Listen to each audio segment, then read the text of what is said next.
Para terdakwa penasihat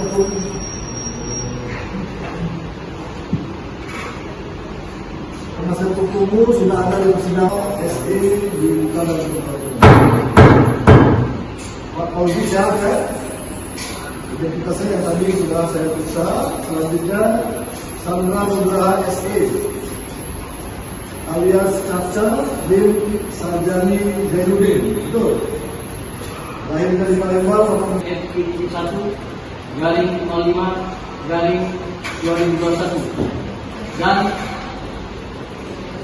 nomor perkara PDS 05/L6/FP1/05/2020. Untuk dua terdakwa hari ini dituntut dengan pasal berapa, Pak? Dakwaannya? Dakwaannya kita tuntut dengan pasal 2 dan pasal 3 Undang-Undang Tipikor.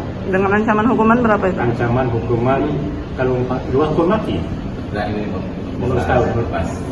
15 tahun dan hukum mati juga. kita kadang tertentu, 15 tahun. Oke. 4 tahun. Oke. Saksi berapa banyak Kak? Kita persiapkan Kak? Saksi kita persiapkan sekitar 10 kali. 10 dulu.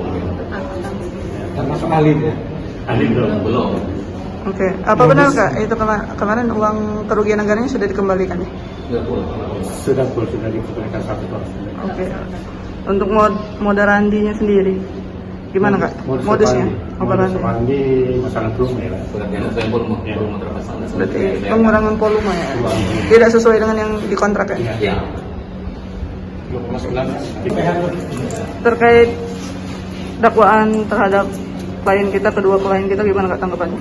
Ya, sesuai dengan dakwaan yang kita tidak melakukan eksepsi karena kita menilai yang dakwaannya sudah cukup dan kita akan lanjut di sidang itu untuk pembuktian saksi.